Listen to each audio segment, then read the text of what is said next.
Buenos días. Buenos días. Muchas gracias a todos los asistentes, profesores y alumnos, alumnas, profesoras, por asistir a este acto, a esta presentación, a este encuentro con Jorge, y por supuesto, muchísimas gracias a Jorge e Inés por estar aquí con nosotros.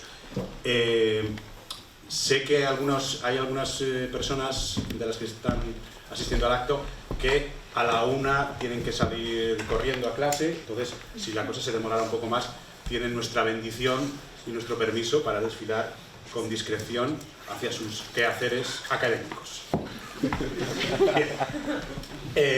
Lo que a las 3 sigan aquí, los vamos a echar. Sí, puede ser que puedan ir a clase y volver a ver la parte final del acto en la que nos desnudaremos. Bien. Le has contado. Es para mí un enorme placer reencontrarme con Jorge e Inés, que fue profesor mío en aquella RESAD que no se llamaba RESAD, porque nadie la llamaba RESAD, sí. Era la escuela, que estaba en el 4º piso del Teatro Real. Estamos hablando de los locos años 80, y realmente es un enorme placer reencontrarme con Jorge.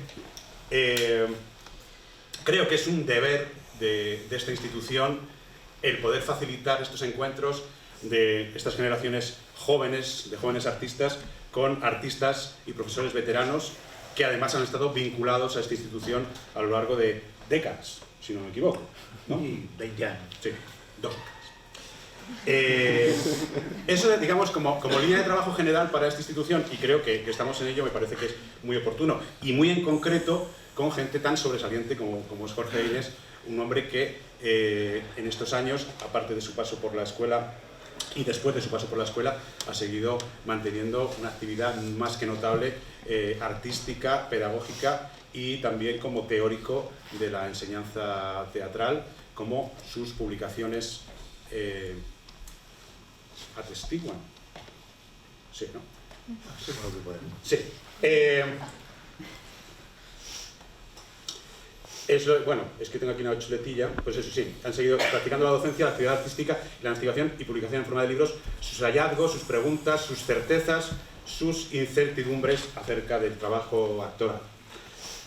Volver a encontrarme con Jorge me devuelve, porque además lo estábamos comentando antes, que la vida es rara y realmente nos hemos encontrado luego muy poco, por no decir nada. Sí. Él me decía que sí me ha ido a ver en algunas ocasiones, sí. Pero yo la verdad es que no he tenido mucha oportunidad de volver a conversar con Jorge en estos años. Yo creo que nunca hemos vuelto a No sé cómo se Ahora hace 2 años nos encontramos en el Salón del Libro Teatral. Y ahí el libro, sí, con Emeterio. Sí, y ahí es cuando, y yo le dije eso, que yo andaba ahora metido a esto de profesor de interpretación en la RESAD, y me parecía una cosa como, me hizo como gracia, ¿no? De reencontrarme con Jorge ahí, siendo yo ahora profesor de este sitio.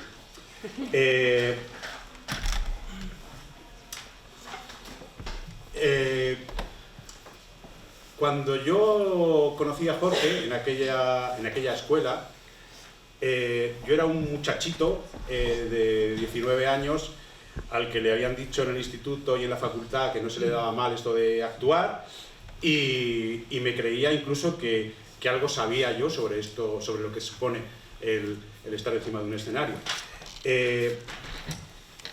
Lo que Jorge me aportó, o lo que Jorge me mostró, es un camino muy distinto al que yo suponía, o al que yo en ese momento estaba abocado, y es un camino de compromiso íntimo, de profundidad en el ejercicio del artístico como pregunta vital, de autoexigencia, de estar siempre en la pregunta, y sobre todo una manera de entender la actividad profesional que resume perfectamente en una frase de su último libro. Y dice: esto será lo profesional, tener la opción de convertir algo en cultura comprometida y consecuente con una manera rigurosa y ética de producir arte. Ese rigor y esa ética creo que debe ser la brújula que nos guíe y a la que recurrir en épocas confusas, tanto del medio en el que nos movemos como de nuestra propia peripecia vital, que a veces se lía un poco. Pero creo que esa brújula es importante mantenerla, y es una de las enseñanzas que Jorge me brindó con generosidad. No quiero, estoy acabando, solo quiero añadir algunas frases del libro que me parecen muy reveladoras de la perspectiva de Jorge sobre el trabajo de los actores, y en una de ellas dice: el que actúa tiene historia porque ensaya, no porque estrena. Coincido plenamente con esta frase, y hay otra que me parece también muy reveladora, que es: gano en el arte cuando doy. Me parece que ese enunciado de generosidad en la actividad artística resume muy bien conceptos muy básicos de este oficio. Y por último, sería una que recuerdo nos decía entonces, en aquella RESAD de los 80, y que de alguna manera recorre el libro. Y es algo así, como yo la recuerdo, no sé si sería exactamente así como tú la pronunciaste. Dice: actuar es jugar con la seriedad con la que de niños jugamos. Nada más, paso la palabra a Clemente, también alumno de Jorge. Yo soy Clemente, ¿qué tal? Os conozco a muchos porque estuve por aquí dando alguna clase hace un año. Y bueno, yo sí estudié aquí en la RESAD, sí es la RESAD cuando estudié yo. Sí, yo fuiste de aquí. Yo fui de aquí. Fui la última promoción que a Jorge e Inés dio clase en esta escuela. Entonces estar aquí para mí es un honor que me avise estar en esta mesa, y más de los pocos de aquella clase que hemos continuado nuestra labor profesional en la interpretación, o en la docencia, o en el mundo del arte. Para mí es un honor estar aquí. Para mí es un maestro. Los maestros son, para mí, los que cuando tratas con ellos hay un antes y un después en tu vida. No solo en tu vida del arte, sino en tu vida. Y para mí Jorge lo fue. Bueno, perdón, aquí el momento emotivo. Ensayar. Ocupar espacio para crear. Estrenar. Regalar el tiempo que uno tiene. Dar. Amar. Perder algo. Porque uno da algo propio. Una entrega que no es mercantil, sino vital. Gano en arte cuando doy. Llega un espectador y entiende lo que estamos ofreciendo. ¡Ja! He ahí nuestro premio. Pero a veces no viene. Y hay que saber para poder seguir dando. Debemos estar preparados para dar y esperar. Eso es actuar. Dar en la espera.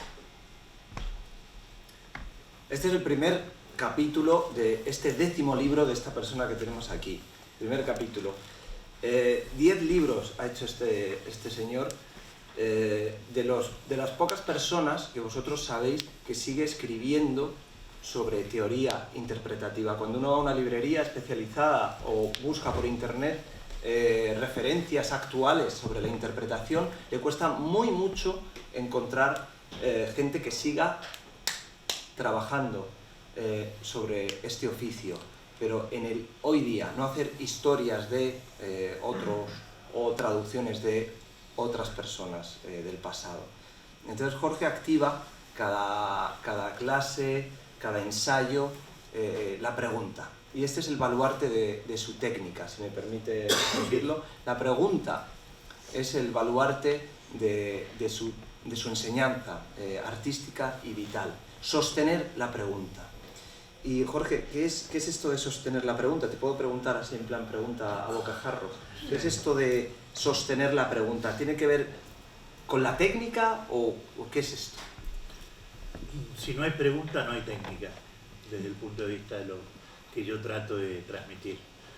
Lo cerraría con una afirmación que seguramente está por ahí en el libro, en donde digo: lo técnico es el preguntar, lo artístico es el hallazgo. Esa relación entre lo técnico, que es el preguntar, y lo artístico, que aparece como consecuencia de la pregunta, da fundamento al lugar por excelencia donde la técnica existe, que es el ensayo.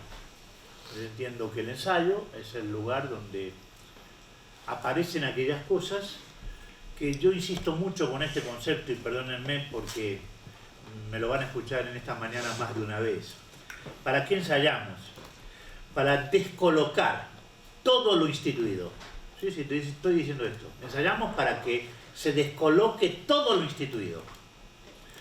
Para que aparezcan las versiones imposibles. Esas que no pueden ser pensadas. Eso es el ensayo, para mí. Que aparezca lo que no puede ser pensado es un problema. A partir de ahora hablaremos de este tema como una alternativa de lo técnico que para mí es inherente a la condición misma del interpretar y que creo marca el destino del teatro.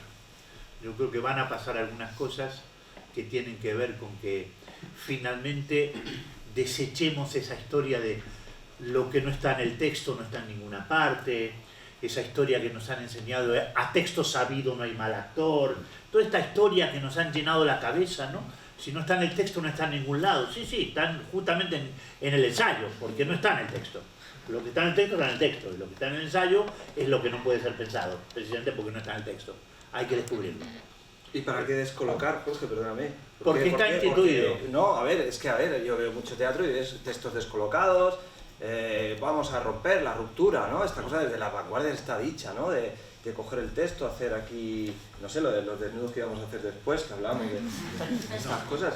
¿Por qué? ¿Qué significancia tiene tan relevante esto de descolocar? Porque si uno no cambia de lugar lo que tiene que ver con la postura que tiene frente al origen del problema, lo textual se lo devora todo. Se lo devora todo. El origen textual, que es un origen que tiene mucho que ver con la historia del teatro español, la última negociación que el origen de lo textual hizo fue con la metodología americana, el método actor-estudio, que ustedes saben que yo no soy especialmente proclive a que entendamos que esa negociación ha sido buena. Me parece que estamos entrando a una resultante, en donde aparece algo que yo diría que permite ir descubriendo que la acción aparece primero y luego aparece el pensamiento, no al revés. A ver, como no es que estamos alrededor de una mesa durante varias semanas, pensando lo que dice el texto, entendiendo el texto, y luego vamos al ensayo para hacer lo que hemos pensado. Bueno, hoy me gustaría decir que a lo mejor está pasando algo que tiene que ver con que la acción aparece como consecuencia de un origen que tiene que ver con un acercamiento desde lo textual a un espacio de trabajo, pero que el pensamiento aparece como consecuencia de la acción y no al revés. Primero hago y luego pienso, no primero pienso y luego hago. Es cierto que el punto de partida tiene que ver con que no es lo mismo si estamos haciendo un tranvía llamado deseo que la vida es sueño, sin duda alguna. El punto de partida tiene que ver con un origen textual, pero a partir de ahí pasa algo. Y eso que pasa viene determinado por el valor que le damos al ensayo, donde surgen cosas, y esto lo digo como maestro y como director, ¿no? Yo bromeo con algo que cuando me entienden da comienzo a que se genere algo, ¿no? No soporto los actores que me hacen caso, porque eso indica que están esperando que yo les diga lo que tienen que hacer. Es todo lo contrario lo que me interesa. Cuando estamos trabajando y aparece algo, me estás contando algo que yo no había visto, yo no sabía nada de eso, cómo me gusta que esté pasando esto, ahí entro, y ahí sí yo intervengo y desarrollamos. Pero cuando está esperando que yo le diga eso que tiene que hacer, es cuando siento que como director ocupo un lugar que no me gusta nada. Pero está siendo súper contrario a lo que tenemos en cuenta como director, ¿no? Un director se supone que tiene que dirigir, ¿no? Y tú estás diciendo que yo haga lo que me dé la gana, ¿o cómo va esto? ¿Cómo sería...? Clemente está haciendo las preguntas para estimular una respuesta que posibilite que pensemos todos juntos. Claro, porque, ¿cuál es la función del director, no? Según nuestra tradición, digamos. El director es el que dirige, ¿no? El que yo llego como actor, vosotras que estéis estudiando, tenemos que ponernos a las órdenes. ¿Qué es lo que dirige el director, no? ¿Qué es lo que dirige el director? Si yo digo dirige el proceso creador del actor, es una cosa. Si yo digo dirige el tráfico, el tránsito por la escena, es otra. Son cosas diferentes. Si dirige el proceso creador del actor, el director se sorprende porque en ese proceso hay cosas que no pueden ser pensadas, ni por él ni por el actor. Surgen en el ensayo. No las teníamos antes de empezar a trabajar. Eso es lo que denominamos lo instituido, antes de ponernos a trabajar. Es cierto que hay ensayos buenos y hay ensayos regulares y ensayos malos. ¿Qué quiero decir?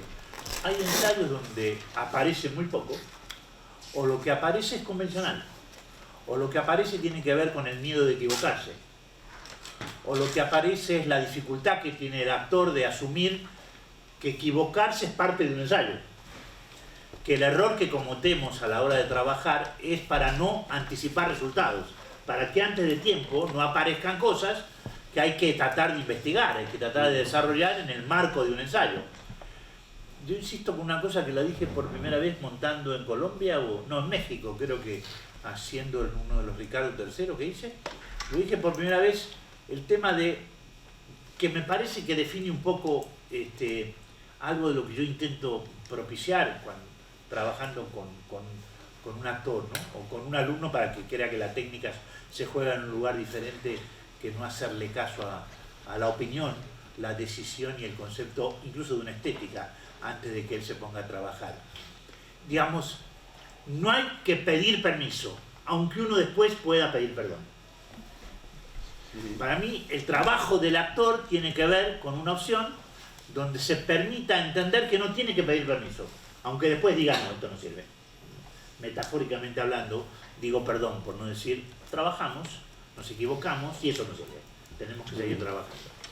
La búsqueda de un resultado prematuro arroja aparición de resultados convencionales antes de que el proceso creador vaya indicando la aparición de ciertas cosas. Todos tenemos ideas en la cabeza antes de ponernos a ensayar.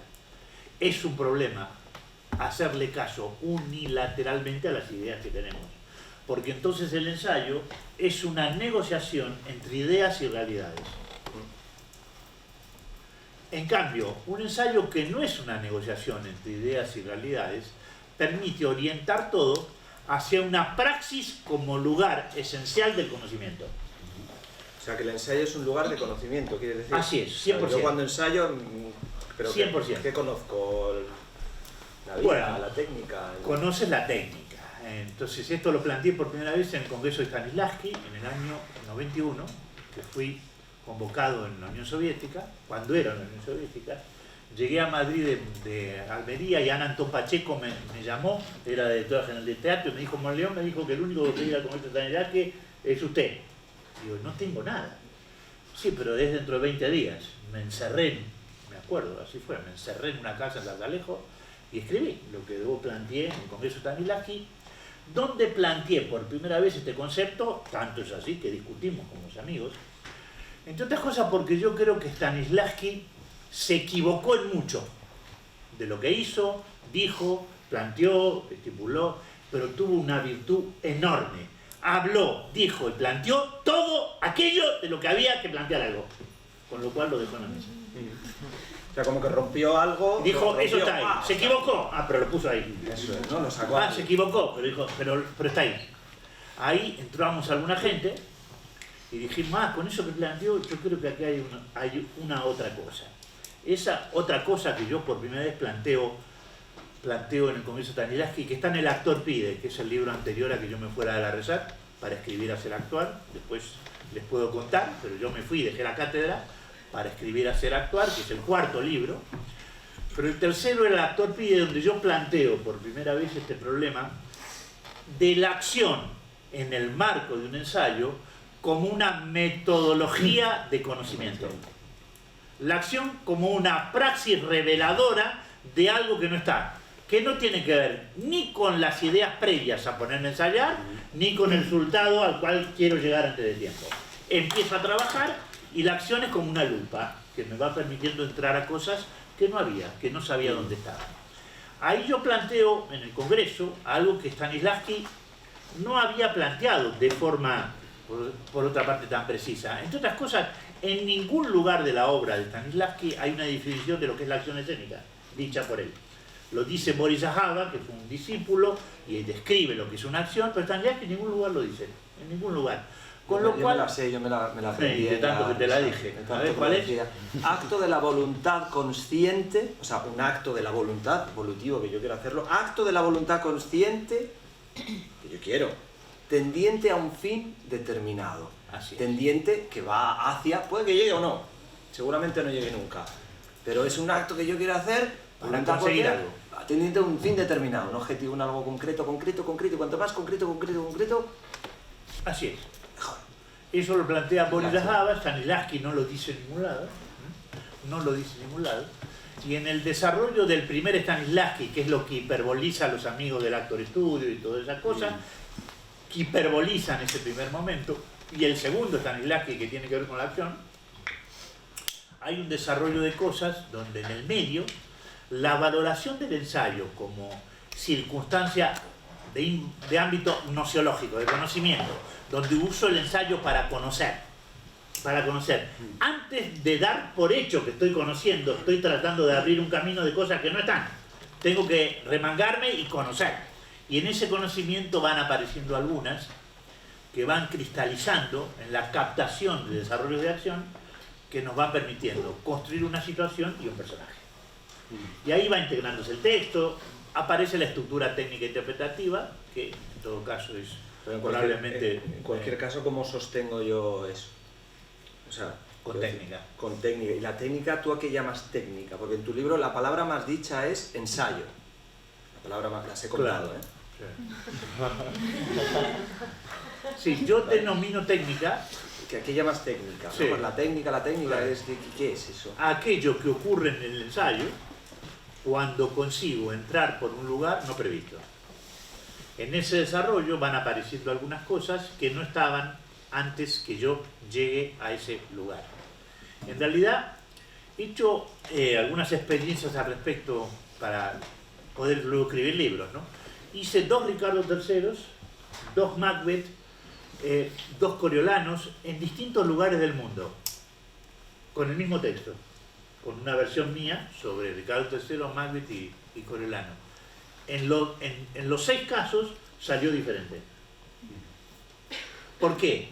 Porque el desarrollo de aquello que termina surgiendo no tiene que ver con hacerle caso a una idea de puesta en escena contenido en eso que está escrito, sino a lo que va pasando en el ensayo.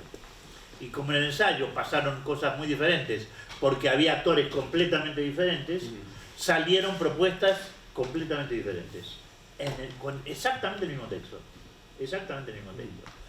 Y eso para mí indica que la técnica a veces da frutos en términos de captación en el momento de ensayar de aquello que no estaba hasta que la actriz o el actor no llega. No estaba en ningún lado eso. Hasta que el actor o la actriz no llega a ese lugar donde no había nada.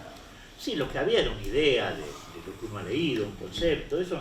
Todos leemos algo, todos vamos con una postura al ensayo, porque todos alguna vez cuando aceptamos el trabajo lo hemos leído.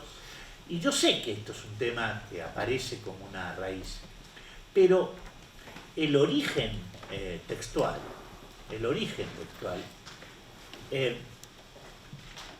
me ha acabado a mí, digamos, obsesivamente entretenido, ¿no? En poder definir cuánto nos determina a nosotros un origen textual. ¿Cuánto nos determinan a nosotros un Macbeth, un Ricardo III o un Coriolano, ¿no? Como origen textual, y digo Shakespeare, ¿no? Miren qué determinismo tan alto. Y yo acá he acabado diciendo que en realidad interpretar es una forma de reacción contra las limitaciones del lenguaje. Interpretar es una forma de reacción contra las limitaciones del lenguaje. esto genera la aparición de múltiples sentidos, que es lo que me interesa. ¿Se entiende lo que estoy diciendo? En el desarrollo de un ensayo, si yo reacciono contra una dependencia del lenguaje, si reacciono generando acto creador desde lo técnico para abrir el camino, la multiplicación del sentido hace que de la misma obra aparezcan cosas muy diferentes, porque yo no tengo los mismos 10 actores de Ricardo III en España, que las tenía en español, aquí, que los que tenía en Argentina, que se estrenó en otro teatro y con otras 10 personas. Eso cambia todo el desarrollo. Miren, esto es un problema lo que yo estoy diciendo. Lo que yo estoy planteando, a mí me hace subtitular el libro como El destino del teatro, porque yo creo que el teatro va en esa dirección. Ahora es imposible esto que yo estoy planteando, a no ser que venga un loco como Inés y se le ocurra plantear eso, y a veces encontrar gente que lo escucha, ¿no? Que lo entiende y que lo recibe. He encontrado gente en ese sentido en España, alumnos o no, quiero decir, gente que en algún momento dijo, esto que dice Inés, vamos a explorarlo, ¿no? Vamos a meternos en el ensayo y a ver si lo resolvemos. Bueno, yo entiendo que esto que yo planteo no es fácil de asumir, que la determinación enorme que los orígenes textuales tienen nuestra conducta interpretativa hace que muchas veces, en vez de investigar, resolvamos cómo hacer eso que está escrito.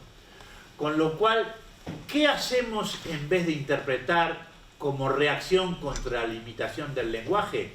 Lo que hacemos es vencer la dificultad del lenguaje, nada más. Con lo cual aparecen acciones ilustrativas. Como que explica lo que dices, ¿no? Para ayudar a... Nada más, para poder decir, como no investigo, yo puedo decir, ven, no, shh, cantidad de... Hay un clásico, cuando dábamos clase con Jorge, ¿Sí? había un clásico que eran las improvisaciones. Sí. Salía uno, estás esperando a tu novia que va a venir, has quedado con ella, no sé qué. Te salía el compañero, está esperando. Y mira la hora, no, estás ilustrando, ¿no? Con esta acción, claro, es lo creado que habla él antes de crear. Estoy esperando, mirar cómo espero, ¿ok? Para generar un vínculo con el público. Entonces, yo miro el reloj para que tú entiendas que yo estoy esperando y justificar mi presencia sobre este escenario. No. Este aprendió bien. ¿Qué tengo que hacer yo? Entonces, ¿qué tienes que hacer?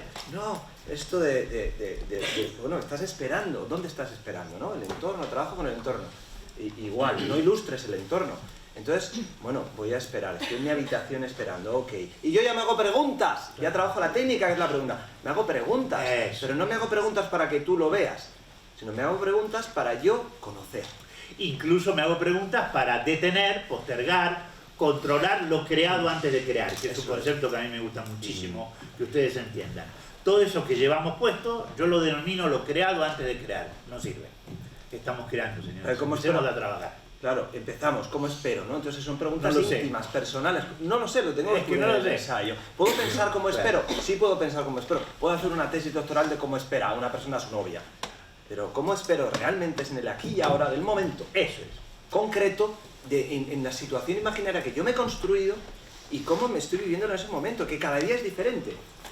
Entonces, en realidad, interrogar al cuerpo es un concepto técnico aplicado al ensayo. Cuando decimos el ensayo es lo técnico, ¿qué sostienen todas las variables que intervienen en un ensayo? La capacidad de interrogar al cuerpo. Interrogar a la cabeza sabemos todos. Todos hemos estado alrededor de una mesa hablando. Miren, la primera vez les voy a contar algo y les juro que no voy a hablar mal de él porque no lo conocí, no tengo nada contra él y me cambió bastante la percepción que yo tenía del teatro. ¿Ustedes oyeron hablar de Adolfo Marsillach? ¿Han oído alguna vez hablar? No saben quién era.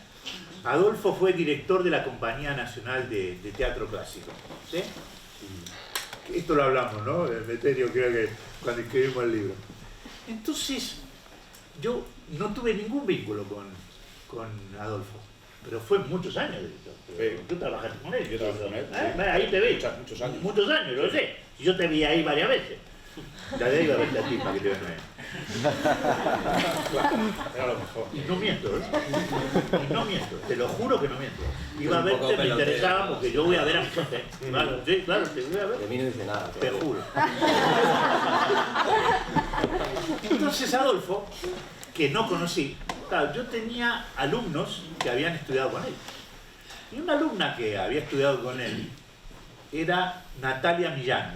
No sé si la habrán oído hablar de Natalia. Creo que María Gainzarain, que está ahí, era compañera de Natalia. Bueno, y un día viene Natalia, que estaba ensayando con Marcial, y me dice, estuvimos un mes alrededor de una mesa, leyendo, entendiendo, incluso vino Citrinowski, que era un gran escenógrafo, africano, Citri, ¿viste? Era muy bueno, vino y nos explicó lo que iba a hacer, y ayer empezamos a ensayar y pasamos al escenario. Viene Natalia y me cuenta esto. Y Adolfo nos dice, muy bien, hemos estado un mes, o 3 semanas, lo que fuera, alrededor de la mesa. Ahora, atención, métanlo todo en la Turmix y háganlo. Ese era el mensaje. Sí. Eso contó Eso- Natalia. Sí, eso era así. No, pero no solamente eso, sino Jorge, sino también, perdóname. Lo vas a ir otra vez. Dale. Te tiré la lengua, dale. No, hay algo ahí que tiene que ver, creo que afortunadamente, con un cambio de modelo muy radical respecto a cómo son ahora mismo los vínculos profesionales. O sea, en esa época yo recuerdo lo que era trabajar desde el terror. El Desde- miedo a... Yo recuerdo lo que era estar en la sala de ensayos, que madre estaba en un mía. cine abandonado, bueno, un cine en Vallecas, y cómo estábamos allí, y salía el ayudante de dirección y decía, ahora vuestra escena. Había que hacerla. Y salías desde, o sea, empezabas a trabajar desde ahí, desde madre el terror, porque sabías Apretar más el de culo, los- o sea, también desde los pocos años que tenía entonces, ¿no? Saber que ese señor, que además era un señor muy brillante, muy inteligente, y sin levantar la voz, te podía destruir. Claro. Te podía destruir, ¿no? Destrozar. Destruir tu autoestima, tu confianza, todo, ¿no? Qué bien. Y desde ahí es donde trabajabas. Pero claro, eso era complicado de gestionar. Por lo cual, eso que estás diciendo, claro, es que... Pero porque se trabaja también O sea, él no me deja mentir, entonces. en todo lo contrario que tú estás planteando, ¿no? Se trabajaba desde una autoridad absoluta del director y un actor que intenta dar el resultado que percibe o que intuye que el director quiere. Bueno, Y chao, justamente, y chao, ya, exactamente lo contrario de lo que yo deseo. Espero que eso en los nuevos directores que se forman en esta Eso, casa por eso es el no destino aparezcan ya. esos tics autoritarios. Sí, exactamente. Nunca más. Nunca. Acuérdense lo que dijo ahí. No soporto los actores que me hacen caso. Acuérdense de eso. Claro. Créanme, hay que trabajar desde ahí. No soporto los actores que me hacen caso. Están esperando que yo les diga lo que tienen que hacer. Bueno, pero termino la historia de Marcial porque esta es más rica. Yo no tengo ningún vínculo con Marcial. La verdad que nos hemos dado la mano por ahí en una, qué sé yo, Ministerio de Cultura, pero ningún tipo de relación ni de... Se muere Adolfo y leo sus obras completas, su biografía. La biografía. Ojo, ¿eh?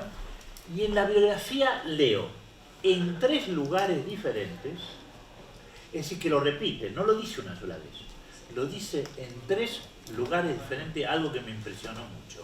Dice, el problema de los actores en España es que estudian el acto interpretativo como género literario, como literatura dramática. ¿Qué tal? Es decir, eso que él se da cuenta que pasa con el actor, era estimulado por él en el momento de trabajar. Es decir, él intuye que hay un problema, pero no toma ninguna decisión para que se haga diferente. En principio, Sí, o no sabe salir No sabe, de a esa eso no hay- dinámica también que viene de muy atrás, ¿no? Eso de, es. de esa relación. eso, De pronto. no sabe salir de ahí.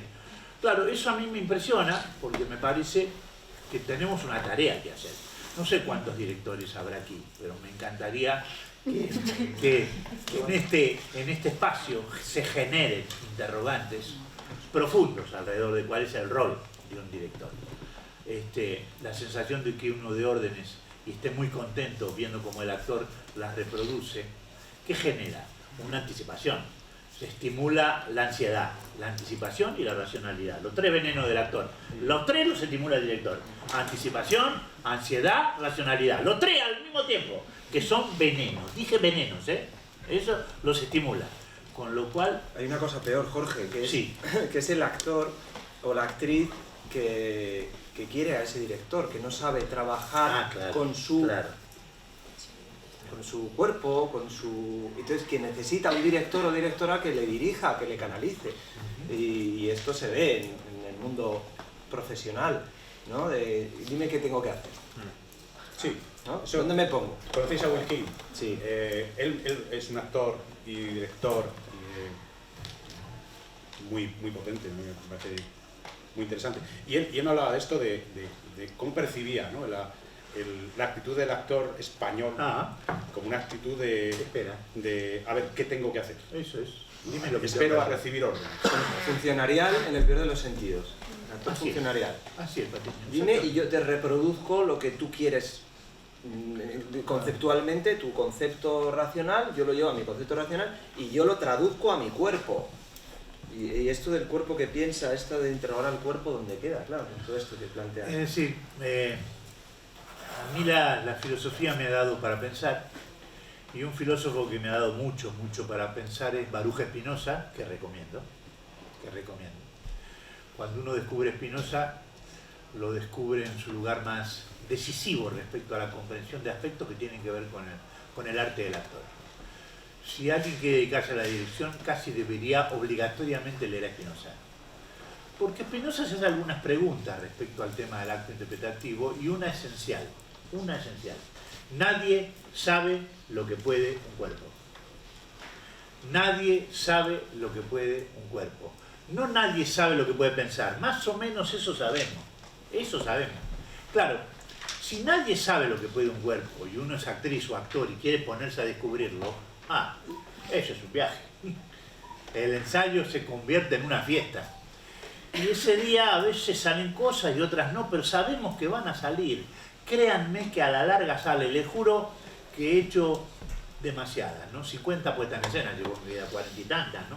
De las cuales puedo decir que hay 10 que me gustan. Otras 10 más o menos, hay como 20 y pico que no me interesan nada.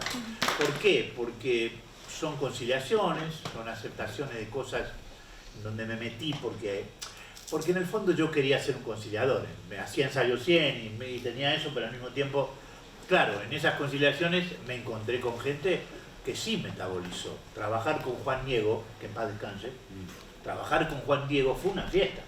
Cuando hicimos Ivanov y lo terminamos haciendo en María, fue una fiesta. Juan me seguía a todos lados, y entendía, y producía, y me pasó todo lo contrario, que con un tipo al cual quise mucho antes del ensayo y nada en los ensayos, que fue Federico Lupi. Entonces, me acuerdo que estaba ensayando con Federico Lupi con todos los problemas del mundo, porque él quería resolver todo antes de ponernos a trabajar, y me encontré con Juan Diego en el Español viendo algo, lo abracé y le dije: ay, cómo te necesito, Juan, me acuerdo. Me vino esa sensación de estar encontrándome con alguien que tenía una edad similar, con el cual había trabajado todo, y venía de trabajar con alguien que, por más que había leído mis libros, ¿sí? Y teníamos una postura adecuada, en el momento de ensayar no pescaba nada de lo que tenía que ver con sostener la pregunta. Él quería resolver. Y yo les planteaba: vamos a ver qué hay ahí, no sabemos lo que hay ahí. Bueno, comento esto porque en última instancia también en el teatro español ha habido gente con ganas de sostener interrogantes, ¿no? Sí, y ahora que hablas de Juan, sí. Creo también, por introducir algo que creo que está muy presente en tus libros y en este en concreto, creo que Juan responde mucho a algo que tú demandas, que es una posición ética del artista en la sociedad en la que está insertado, ¿no? 100%. Creo que Juan Diego es un ejemplo total, bárbaro de esto, ¿no? Mira, hoy viniendo para aquí me estaba acordando mucho de Juan, de esto que estás hablando, de este equilibrio entre lo ético y lo técnico. Hay un equilibrio que ustedes tienen que buscar entre lo técnico y lo ético. No hay una cosa sin la otra.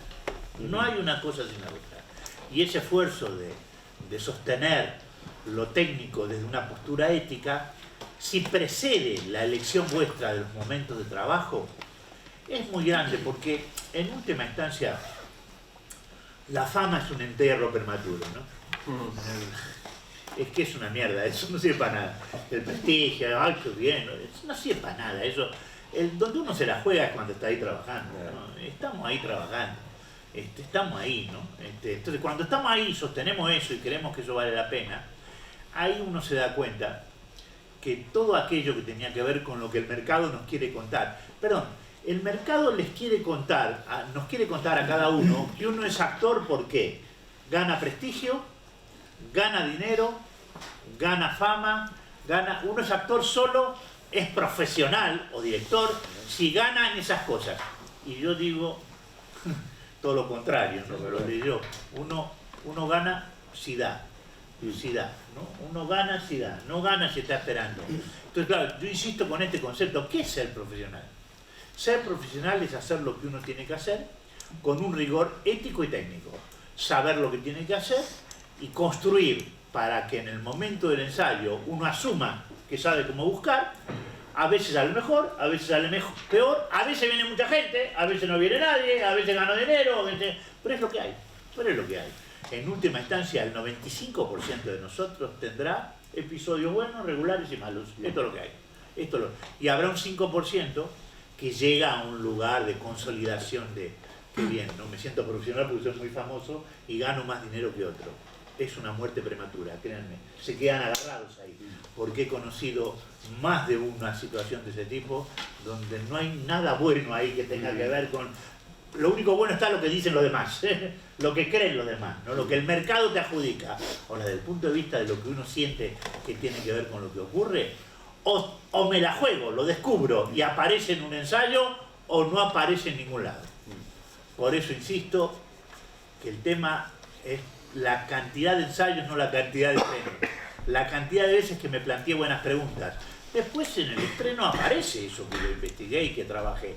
Pero en última instancia, si valoro el ensayo como el lugar donde me hago las preguntas adecuadas y sé cómo hacer para sostener la pregunta, porque tampoco es interrogar al cuerpo, ¿qué es? Trabajo desde la pregunta para llegar a lo artístico, que es el hallazgo. Pero sostener la pregunta no es fácil, porque en algún momento la ansiedad te lleva a cerrar antes de tiempo, a creer que está lo que no está, a hacer que parezca que eso se cerró y en última instancia hay que seguir abriendo. Eso, descolocar, ¿no?, lo instituido, que por ahí empezamos, ¿no? Pelearme contra el origen textual.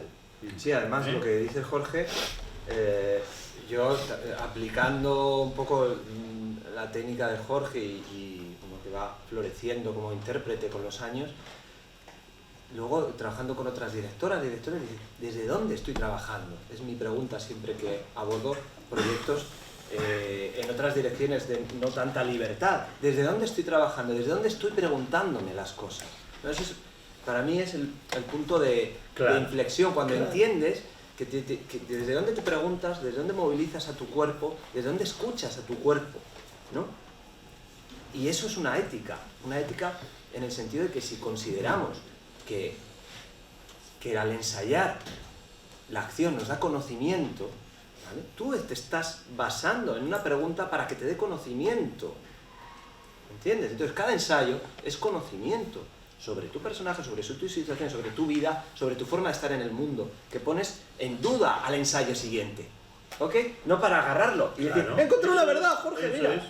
No, la diluyes y la pones en duda y ya, y continúas. Esto es la ética que... Y te gusta estar ahí. Te gusta. Y eliges la estar vibración, en el vértigo de... Eliges estar en ese lugar. Hay algo tuyo que te hace elegir, hay algo que tiene que ver con...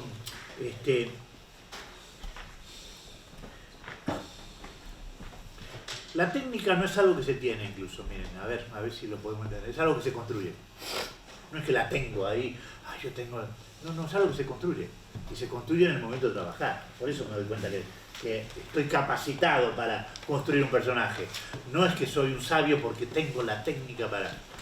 Eso es lo que nos quiso contar el amigo Strasberg, del cual tuve no el honor, sino el desagrado de ser alumno en Argentina. Tuvimos un seminario, el único lugar del mundo donde fue el Teatro San Martín. Yo estaba sentado ahí como alumno y vi cosas. Ahí entendí todo lo que no quería, ahí me di cuenta de todo lo que pasaba, tanto ético como técnico. Vi las situaciones éticas peores que vi en mi vida, cómo trataba él a la gente con la cual trabajaba, cómo trataba, todo lo contrario de lo que a mí me parecía legítimo. Y él lo que hacía era fomentar aquello que el mercado le pedía.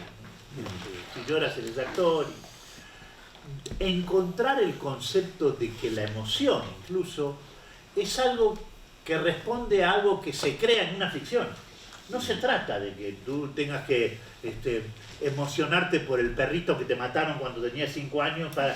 No, evidentemente trabaja con cosas que te pasan y si aparece el perrito no le damos bola, te pasa algo, aunque sepas que es el perrito, no es lo importante. Lo importante es que en el momento de construcción, en el marco del ensayo, construyendo una ficción, también aparecen recursos vivenciales en esa construcción de la ficción. Esto se opone completamente a una metodología que tiene que ver con que la memoria emotiva te hace sustituir lo que pasa en el ensayo por algo que alguna vez viviste y que supone aprendes a traerlo, que ni siquiera aprendes a traerlo. No. Porque ni siquiera eso es lo que te contaba Strasberg, eso es lo que contaba.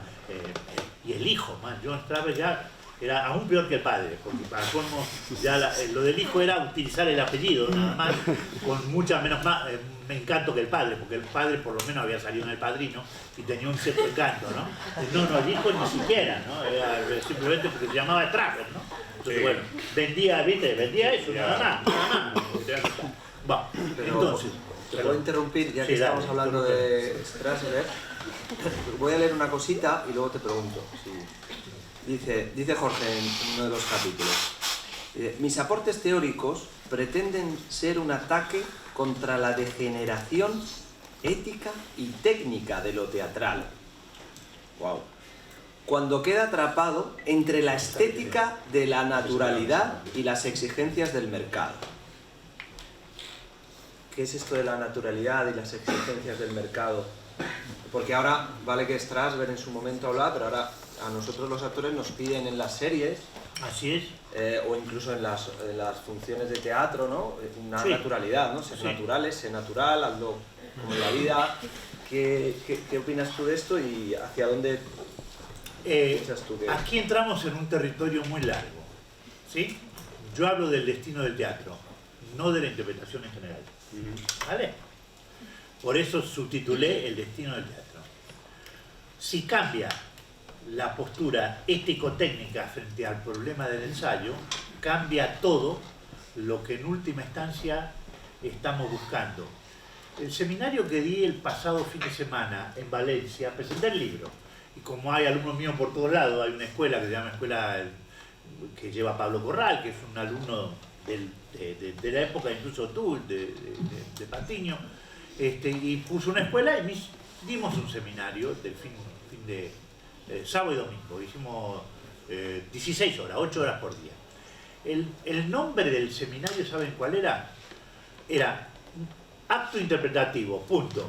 Nuevos procesos para llegar a las formas. Este es el concepto. Sigo, lo repito, nuevos procesos para llegar a las formas. Las formas, si están de antemano, niegan el valor del proceso, porque el proceso me conduce a la aparición de la forma, no al revés. Si de antemano ya tengo la forma, no valoro el proceso, porque ya la tengo de antemano. El trabajo con relación a los nuevos procesos para llegar a la forma, en lo teatral, para mí, es indisoluble de lo que está por venir. No sé, yo ya soy un hombre muy mayor, en unos días cumplo 75 años, y no es casual que ya tenga tanta edad. No tengo mucha fe de que todo esto que estoy planteando lo pueda ver, pero sí tengo la sensación que me están escuchando, y que algo de lo que estoy planteando va a germinar, y va a generar cosas en relación a un futuro que ustedes están por escribir. Yo llegué en el año 76 a España y había mucho para hacer y lo hice. Seguramente, si no hubiera tenido apoyos como los que tuve, no hubiera podido hacer lo que hice. Pero también me fui a ir a rezar cuando tenía que irme, porque me pareció que ya había cumplido un ciclo y tenía que dejarla. Y tenía muchos años todavía para poder trabajar. Pero en última instancia lo que quería decir era que el problema de los procesos y cómo determino como director y los actores y actrices cómo llevamos esos procesos hace que seamos capaces juntos de sostener una pregunta, porque hay un relieve técnico que nos atornilla al proceso y confiamos en que va a aparecer. No es que vale cualquier cosa, no vale. No vale cualquier cosa. Hay una estructura técnica interpretativa. Cuando lean, yo espero que hoy se estimulen ustedes leer algo de todo esto, que lean Repetir para no repetir, que lean Hacer actuar, que es el libro que dejé la rezar para poder escribir. Hay cosas en relación a este universo que están definidas en lo que es la técnica. No es que, no, vale todo. No, no, claro que no vale todo. Vale lo que va surgiendo. Vale lo que vamos construyendo.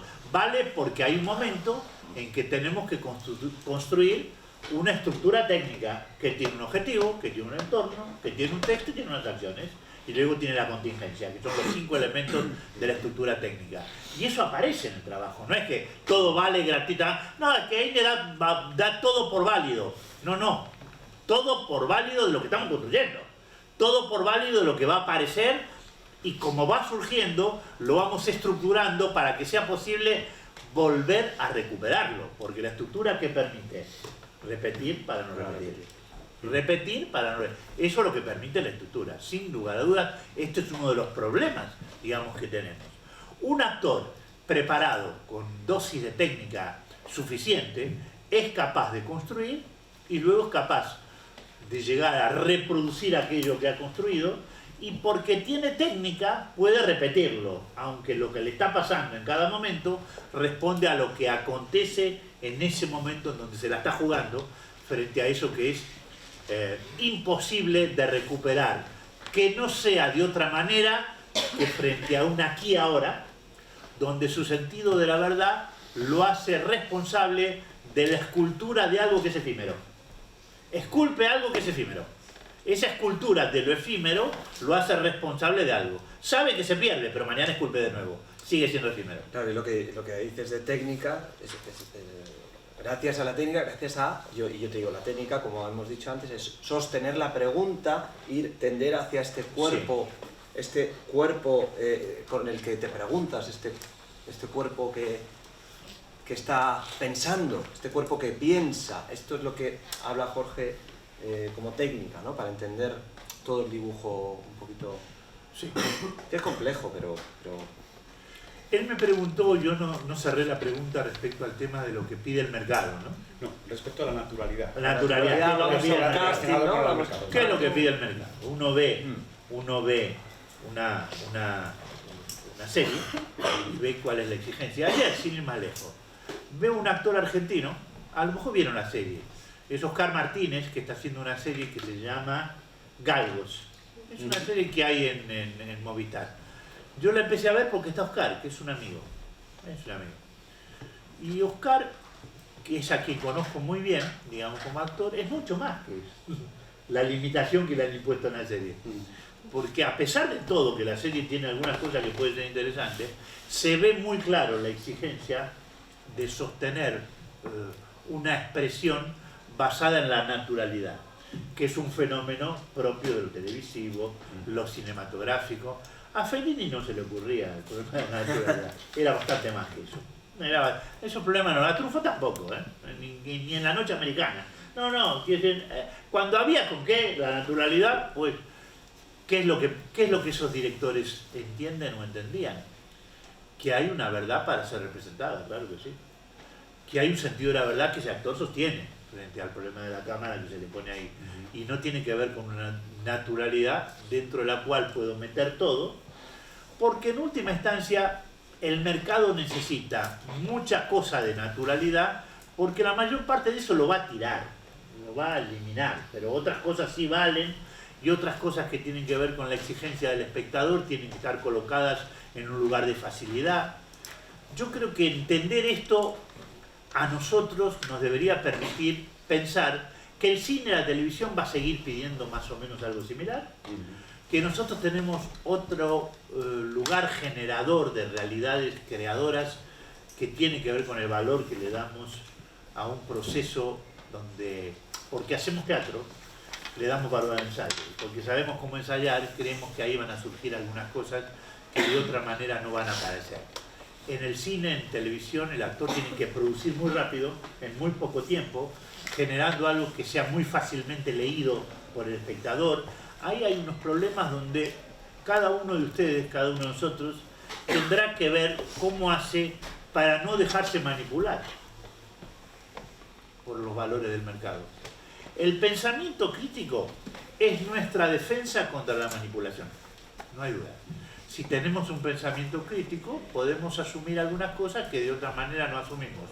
Otra historia es que en un determinado momento entendamos que por una coyuntura existencial hay que hacer algo con lo cual no estamos muy de acuerdo.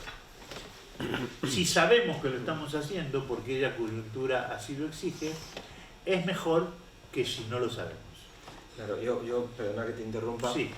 Compañeros de la profesión que están haciendo series diarias, a lo mejor vosotras conocéis, yo tengo varios casos, y de todas las generaciones, gente mayor que yo, gente más joven que yo, más o menos de mi generación, no están contentos en el sentido artístico. Claro. ¡Wow! Ostras, me ha tocado una serie diaria, que subidón, me van a dar un buen sueldo que casi nunca tenemos los actores, las actrices, y de pronto estás ahí, en el Hall of Fame, tu vestuario, empiezas a rodar diario, y hay algo en ti, en tu espíritu artístico, que no está recibiendo lo que necesita, ese alimento artístico. Y esto que dice Jorge, creo que es interesante. Eso cambia diametralmente si eres consciente de dónde te vas a meter. Si eres consciente de que ese trabajo, quizás, seguramente, es muy posible que no te alimente esa parte. Y lo haces como otro tipo de trabajo, y ahí ya tu técnica tendrá que adaptarse. Tendrás que ver cómo lo haces. Y luego no dar clase, ¿no?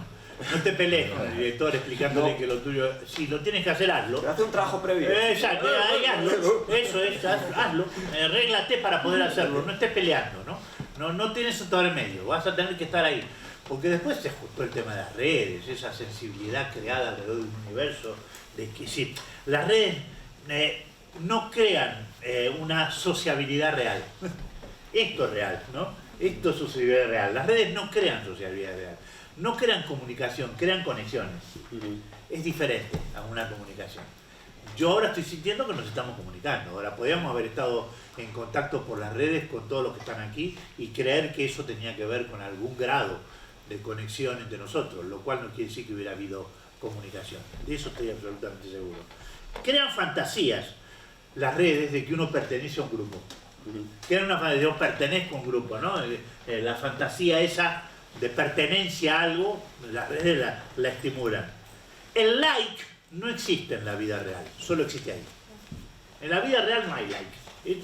Entonces, ¿cuántos likes me pusieron? ¿Qué es eso, no? Ese universo. Bueno, esto es lo que nos vende el mercado, hacemos lo que podemos, entendemos, qué sé yo también pongo like, no estoy dando clase de valor respecto a lo pongo o no lo pongo. A veces no me sale poner like porque resulta que lo quiero mucho a Clemente y hace, bueno, le pongo, yo qué sé, pero sé por qué lo pongo. Yo no digo, no me quiero constituir para ustedes en un baluarte de nada, porque en última instancia ahí dejaría de decir lo que tengo que decir. Pero Jorge, es que esto de unirnos y comunicarnos es peligroso, y aprovecho que está aquí, aprovecho que está Ignacio García May en su último libro. Uy, qué alegría verte. Habla clarísimamente de esto, no sé si lo habéis leído, el libro que publicó el año pasado. Él habla del origen del teatro y tiene que ver con este lugar peligroso de que gente se une, no para rezar únicamente, sino para criticar, para comunicarse e ir un poquito más allá de lo que la sociedad nos coloca, ¿no? Entonces, ahí hay también un acto político, el de reunirse y crear desde este lugar que no sabemos muy bien qué va a ocurrir, qué va a determinar toda esta creación que hacemos libremente, ¿no? Entonces, eso puede que no interese mucho, ¿no? En ciertos lugares. Si uno dice, somos reactivos contra la esclavitud del lenguaje, si uno dice, la realidad, actuar, interpretar es reaccionar, antes lo decíamos, ¿no? Reaccionar contra las limitaciones del lenguaje, porque es una reacción que, si es buena, produce apariciones de sentido maravillosas. Apariciones de sentido maravillosas. Se consigue que en algún momento de ese proceso algo que no estaba aparezca, y en ese instante del ensayo uno dice, valió la pena estar aquí, porque estamos llegando a lugares donde no había nada, y de pronto nosotros lo estamos descubriendo. Por eso lo que le decía antes, hago 2 Ricardo III, 2 Mario, 2 Coriolanus, y salen completamente diferentes, porque cada uno de los actores llegó por una vía a un lugar donde en el otro proceso no habíamos llegado. Eso me gusta mucho a mí que ocurra, porque en realidad son procesos que hice para demostrar que era factible esto que yo planteaba. tenía que ver no con una trascendencia de la copia, sino todo lo contrario, que la trascendencia está en que aparezca en cada lugar con un origen textual igual una conclusión diferente, ¿no? ¿Se entiende lo que estoy diciendo, no? Yo creo que tenemos que a lo mejor generar intercambio, ¿no? Me parece que yo estoy hablando muchísimo y a lo mejor... Pero estás hablando bien, estás hablando bien. Porque hay gente que habla mucho y no, pero... Hablamos. ¿Te acordás del Hamlet que hicimos, Ignacio? Yo digo siempre, he dicho, el mejor Hamlet que yo vi lo hizo Ignacio hace 40 años, ¿cuánto? ¿30? ¿Cuánto? Ya no me acuerdo cuánto, Ignacio. 40 ya. Es el mejor Hamlet que... Yo lo juro, ¿eh? Ya me preguntan un Hamlet, yo voy a recordar el de Ignacio. Es verdad, ¿eh? Mira, y he visto unos cuantos, ¿eh? Pero es así, ahora que te veo, me vino esto. Vale, seguimos. Sí, pues si os parece abrimos un poco Sí, la ¿no? conversación a cualquier persona que quiera aportar algo. Es cierto, ¿no? Que cuando hablamos de esto, Ignacio, los valores técnicos que yo tenía en aquel momento, porque estábamos trabajando, tenían que ver con que yo podía hacer una lectura que me sigue entusiasmando a lo largo de los años, porque habíamos recibido algo que tenía que ver con un proceso creador y yo lo identifiqué muy claramente. A este actor lo sigo viendo, ¿cómo se llamaba? Recordame el nombre. Ginés. Lo sigo viendo y cada vez lo asocio con eso. Ginés, exactamente. Encantador, Ginés. Ah, Ginés, bárbaro, Ginés ¿no? García Millán, ¿no? Sí, bárbaro, ¿no? Bueno, nada, qué lindo haberte visto y recordado esto. Preguntar algo y si no cuento yo anécdotas de las clases con Jorge. Dale. Cuando me desnude, dale. Sí. Pregunten. Por aquí la señora Sí. María. Sí. Hola, buenos días. Buenos días. Yo quisiera preguntar, primero por el título del libro, La generación sin muerte, porque, claro, el poner en una portada la palabra muerte, después por la parte de atrás pone algo de legado, y después hay otra palabra que me gusta mucho, que es anarquía. Entonces mi pregunta es, por un lado, ¿por qué este título? Si tiene algo que ver con un último libro, si es un legado. Y por otro lado, ¿dónde está la anarquía cuando, por ejemplo, cuando ensayábamos, ¿no? Que, bueno, buscábamos una estructura fija. En ese lugar del ensayo, ¿dónde está la anarquía? ¿Dónde está la creación con anarquía? Me interesa. Gracias. El título del libro lo tenía hace muchos años. Yo sabía que iba a escribir, iba a cerrar mi producción teórico-técnica con un libro que tuviera que ver con eso. El libro era el doble de largo de lo que es ahora. Se trabajó mucho en una última corrección y acabó siendo lo que yo pretendo que ustedes reciban, entiendan y perciban, ¿no? La no muerte es el arte, ¿no? Lo que en última instancia nos permite ser eternos en el momento de estar trabajando es el arte. En última instancia, lo que quiero decir es que si hay una percepción de eternidad, de eliminación de los tiempos de reloj, es en el momento creador. Es ahí donde no existe la finitud, la desaparición. En todo caso, la muerte no es un final, no es nada, porque es cuando todo desaparece, ¿no? En definitiva, no es un final. Como uno no está, cuando ella está, no hay nada ahí.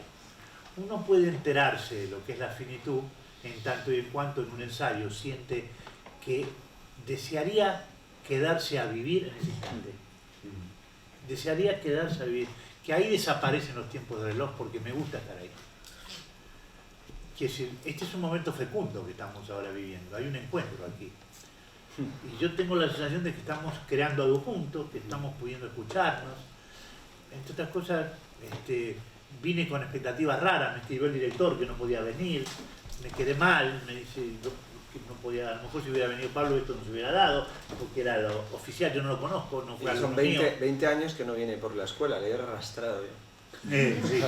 No, y no lo conozco a Pablo Iglesias, no, entonces claro, ¿qué ocurre? A lo mejor no hubiera sido así, no se sabe. No, Pablo me consta que quería venir, lo que pasa es que sí, que no, algo le pasó, yo no sé. Está enfermo. Está con fiebre. Sí, está con fiebre. Entonces yo me quedé mal con eso, que él me escribió ayer que no podía, y digo, a ver qué me encuentro. Y esto que está surgiendo aquí es un momento de encuentro, una posibilidad de saber que después de 20 años he vuelto, y ahora me da ganas de volver de nuevo, ¿no? Quiere decir, yo como por suerte no hago las cosas por dinero, esta casa está jodida. Si creen que yo no voy a volver otra vez porque no me pueden pagar, están jodidos. Como no hago las cosas por dinero, yo puedo venir a encontrarme de nuevo con ustedes cuando quieran. Y bueno, como el tema por suerte está resuelto de una manera de donde puedo hacer eso, porque la vida me dio la posibilidad de hacerlo así, quiero decir que hay algo del título que tiene que ver con la percepción de un momento de eternidad cuando estoy creando. Eso responde, digamos, al título del libro. ¿Qué es un legado? ¿Qué es un legado? Sí. La primera vez que el libro se definió como legado fue porque este señor lo identificó. El primero que dijo la palabra legado fue Clemente García. Y entendió que el libro tenía algo de legado, y yo creo que lo tiene. Ahora, claro, hoy me dio ganas de seguir escribiendo. Claro, evidentemente, no puedo dejar de tener ganas de seguir escribiendo, y me dio ganas como... ¿Está Emeterio por ahí? No, se fue ya. No, estaba solitario. No, me dio ganas, con Emeterio escribimos un libro, tuvimos 2 años poniendo un magnetofón. No sé si lo han leído, el libro Una selva de palabras, que es un libro, por otra parte, que tiene que ver con muchas de las cosas que estamos hablando aquí. De repente me encontré con Emeterio, que es un señor que sabe preguntar y sabe escuchar. Y de pronto dije, ¿y si nos ponemos con Emeterio a escribir un libro que tenga que ver con teatro y filosofía? ¿No? Yo tengo muchas ganas de decir, a ver, ¿cómo puedo reflexionar sobre la relación entre la técnica interpretaria y Spinoza, la técnica y Kant, y Descartes, y Heidegger, Marx y Foucault? Y aquí lo apuntas, en un capítulo lo apuntas. No sabía, mirá. ¿Qué es lo que apunto? No me acuerdo exactamente del capítulo, pero lo digo. Sí, haces para ¿Sí? ¿Lo digo? Original. Claro, yo estudié filosofía, casualmente, estoy impregnado por la filosofía. Tuve un gran amigo que fue Gregorio Kaminsky, que me enseñó que Spinoza existía y me hizo ver cosas que yo, gracias a él, aprendí. Y de pronto me va a costar dejar de escribir, pero tengo la sensación que es un cierre. Respecto a la anarquía, que pregunta María, respecto a eso que tiene que ver con la búsqueda, hay un momento en donde la aparición de la estructura no convierte a lo anárquico en una pérdida, lo convierte en una opción de que en el momento de estructurar y en el repetir para no repetir, se juegue la adquisición de la técnica. Y si no se juega porque hay dificultades para consolidar el repetir para no repetir, aparece el quinto elemento que se llama contingencia. La contingencia es el quinto elemento de la estructura técnica interpretativa. Yo no puedo meterme ahora a desarrollar en amplitud todo esto, pero sí me gustaría que ustedes en última instancia abordaran el problema de la estructura técnica interpretativa, porque eso da un relieve técnico que tranquiliza.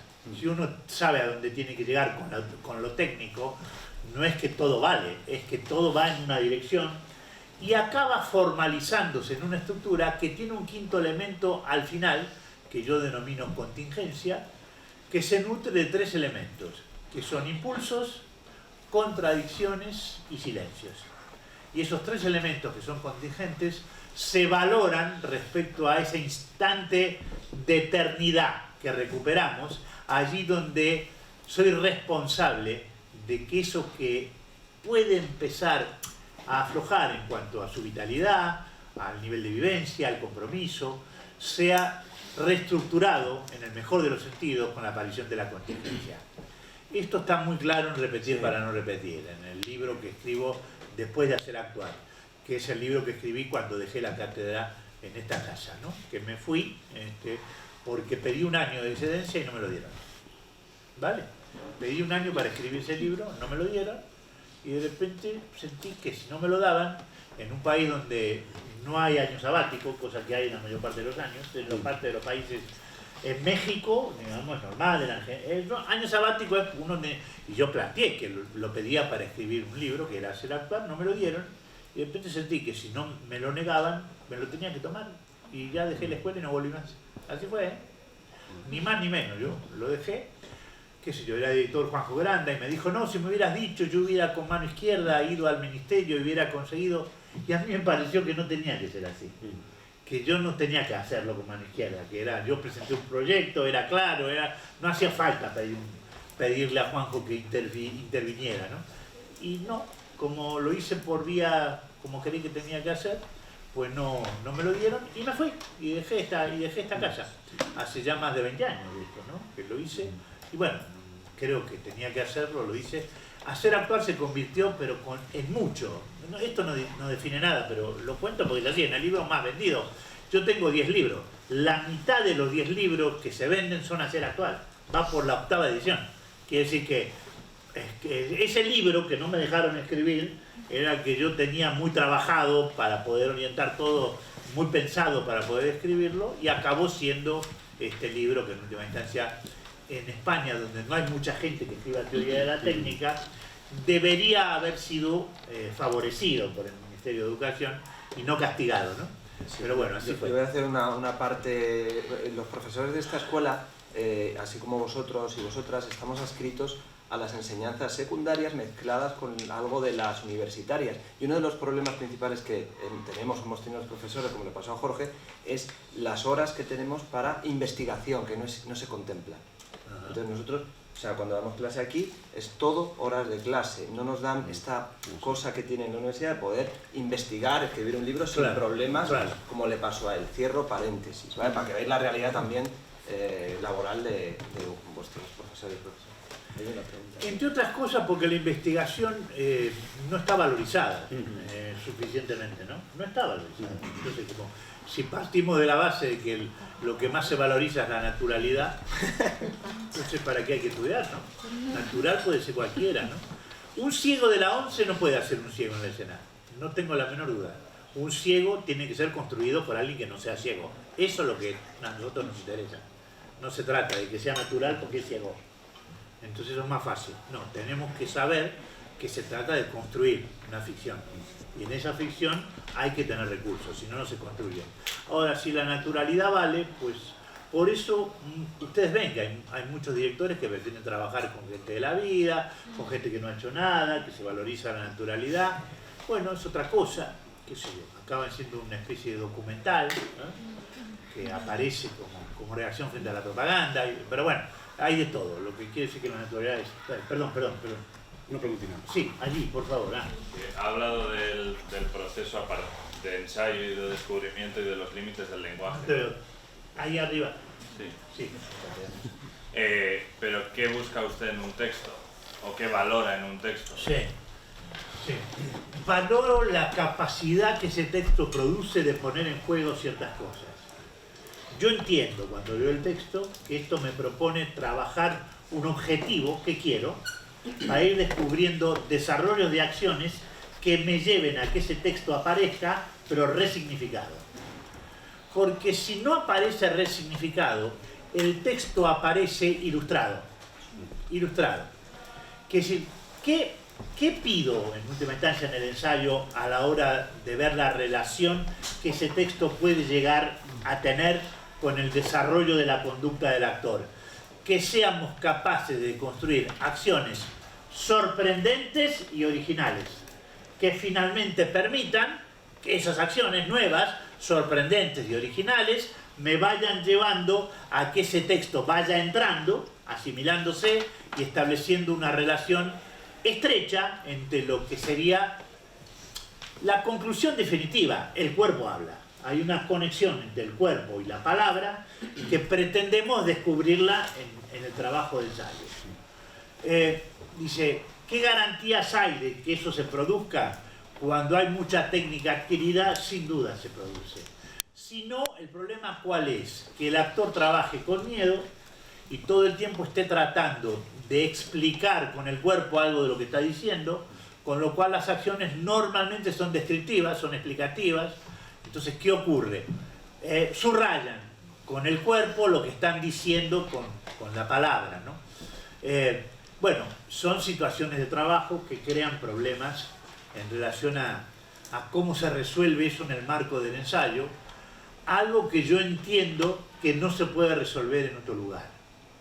Quiere decir,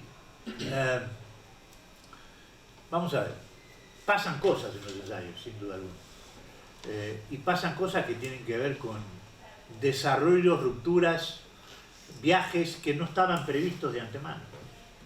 Ocurren desarrollos de conducta que no podemos prever antes de ponernos a ensayar. Entonces tú me preguntas qué es lo que le pido a un texto, y básicamente le pido que sea suficientemente rico para poder permitirme investigar con el cuerpo y llegar a que el cuerpo haga un desciframiento que la palabra puede hacer, pero si descifra el cuerpo va a ser más rico. Si el cuerpo descifra, en vez de descifrar la cabeza, la racionalidad, si a texto sabido no hay mal actor, no tenemos nada que hacer. Ahí paramos el ensayo, porque como a texto sabido no hay mal actor, hacemos algo para decir lo que tienen que decir y ya está, lo hemos resuelto. Ahora, si se trata solo de poner de pie eso que está escrito, también tenemos un problema, porque en todo caso ponerlo de pie es saber qué hago para poder decir lo que tengo que decir. Ahora, si nos ponemos a trabajar, es otro el problema que tenemos. Y el problema que tenemos es que no sabemos lo que el cuerpo va a descifrar. Y cuando el cuerpo descifra tiene una riqueza que no sabemos muy bien a dónde nos va a conducir. Ahora, si de antemano ya sabemos que hay una manera de hacer, pues tenemos un problema, porque la conclusión apareció antes de que nos pongamos a trabajar. Y si la conclusión está antes de que nos pongamos a trabajar, poco podemos investigar. Yo sé que este discurso me viene dando problemas a lo largo de los años, pero ustedes no saben cuánto. Ustedes no saben cuánto, porque el tema de la relación entre el lenguaje, el origen textual y el trabajo del actor es el tema central, nodal de mi investigación, mis búsquedas y los problemas que tengo. Por eso yo creo que lo que viene lo tienen que asumir ustedes. Por eso yo creo que mi fe en el futuro tiene que ver con que el destino del teatro está en ¿qué? Nuevos procesos para llegar a las formas. Si ustedes asumen que el tema son nuevos procesos para llegar a las formas, no es que las formas desaparezcan, hay que llegar a las formas. Pero los procesos van a indicar un camino, un viaje, una alternativa desde el punto de vista ético-técnico que no tenemos de antemano.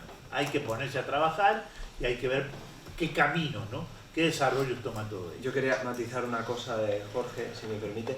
Cuando él habla de lo que descifra el cuerpo, sí, no es expresión corporal de esta vacua, ¿vale? No es que yo me pongo con el cuerpo y que a lo mejor sí, ¿ok? Lo que descifra el cuerpo a lo mejor tiene que ver con un estar, un pequeño movimiento, un silencio, una pulsión, sí, pero el cuerpo está presente. Me explico la diferencia, que no lo veamos como algo Meyerhold o lo que sea, ¿no? Estas imágenes de teatro físico, de mayas de los 70 o lo que sea, ¿no? Por decir una gilipollez. A mí me sorprendió que vi los recorridos. Cuando yo estaba no había dos recorridos. Ahora aquí recorrido corporal, ¿vi? Sí, ahí cuando tú estabas textual y musical. Yo me quedé, no entendí bien, bueno, pues ya, que sí, para pensar. Pero es cierto lo que dice Jorge, es un poco, a lo mejor no tendría que haber dos recorridos o empezar uno y luego diseminarlo, en cualquier caso es la batalla. Miren, yo estoy aquí, quiero decir, estoy dispuesto a seguir viniendo cuantas veces ustedes quieran, a encontrarnos, a hablar, a reflexionar, y no voy a cobrar nada. Están jodidos en esta escuela si piensan que el tema es económico. No, yo estoy aquí. Si ustedes quieren encontrarse conmigo, podemos encontrarnos no una, sino más de una vez. Es que por suerte, si esto inicia algo, después de 20 años de no haber venido, a lo mejor tenemos la posibilidad de escucharnos, ¿no? De poder escucharnos, de poder hablar, de poder intercambiar, de generar algo. Yo voy a contar una anécdota, si me permite, Jorge, que creo que hay tiempo antes de la una. Jorge trabajaba en clase con nosotros, me meto en aspectos técnicos, bueno. Cuando hacíamos una escena había un trabajo previo, que era la escena, pero en una metáfora de la escena con el cuerpo, ¿vale? Donde no había elemento textual y el cuerpo generabas impulsos, soltabas en un intento de buscar eso que estamos llamando de qué descifra el cuerpo sin estar adscrito a lo textual o lo creado antes de crear. Entonces hacemos trabajo previo, luego había una transición y hacemos la escena, ¿ok? Estos trabajos previos eran de suerte de soltar cuerpo, jugar con el otro, tirarte por el suelo, revolcarte, babear, toda esta cosa, coger la silla y buscar, el cuerpo busca, ¿no? Y eso lo mostrábamos en las muestras. Entonces, cuando la gente venía a ver las muestras de Jorge Inés, veía los trabajos previos, que eran 20 minutos más o menos, y luego la muestra de la escena, con un par de narices. Mostrábamos aquí, entonces la gente venía a las muestras y veía a chavales, yo tenía 17, 18 años, como vosotras, saltando, cogiendo, lamiendo el suelo, en plan de coña, ¿no? ¿Me entendéis? Y buscando cuerpos, o sea, alumnos que estaban buscando, desarmando desesperadamente. No entras por otro lado. Cuerpos si no desarmas, no entras buscando algo desesperado. Y la gente decía, ¿qué carajo es esto? Si no desarmas, ¿qué habéis hecho antes? ¿Estaban follando? ¿Eso qué es? Nadie te veía, pero te servía. Nos llevaste a televisión, ¿tú no te acuerdas? ¿Te acuerdas que fuimos un programa de televisión? ¿Te acuerdas? Es cierto, no me acordaba de eso. Tienes razón. Claro, es cierto. Y luego había familias que si ya lo tenían un poquito complicado, decían, ¿pero qué estás haciendo? Dios, Sí, te he visto en la tele. me acuerdo. ¿Qué mierda es Mirá, esto? o sea, no me acordaba de eso, Patiño, tienes razón. Fue un programa por la tarde, me acuerdo. Con Jesús Nos Hermida. llevaron, con Jesús Hermida. Claro, tienes razón. No me acordaba de Hicimos eso. en la tele, lo de lamer el suelo. Sí, pero parece una broma. Parece una broma. Lean, repetir para no repetir. El previo tiene 4 segmentos, cada uno es muy específico. Créanme, se ve claramente que no es porque sí. No es, hagamos expresión corporal y hagámonos los locos. La atención, concentración. No, tiene unos desarrollos muy específicos porque el tema es desarmar el cuerpo. Yo tengo que decir Avilés, sí. que he sido alumna de Jorge Inés Virginia. y sigo haciendo trabajo previo con los actores. Cuánto me alegro. Muy buena la verdad. Cuánto me alegro. Miren, vamos a ir terminando. Porque hay cuerpos juveniles que están quietos, pues Vale, tienen que ir a... se tienen que ir a clase. Bueno, aquí estamos, vayan a hacer todo lo que tengan que irse. No sé si queréis... ¿Quieren? Damos unos minutos que se vayan los que tengan que irse. Si alguien quiere, a lo mejor hay gente que tiene clase, quiere salir ahora, ¿sí? Quiere salir ahora, quedan algunos que quieran hacer alguna pregunta. Gracias por las preguntas. Muchas gracias. Y ya, ¿queda alguien más? Ella quiere preguntar algo, espera. A ti, por favor. Ahí está. ¿Listo? Tenemos un ratito más. A ti, por favor. A ver. Entonces decía que yo lo que empecé a iniciar a plantear el trabajo previo porque no lograba un desarme suficiente para poder entrar por otro lado. Este es todo el tema.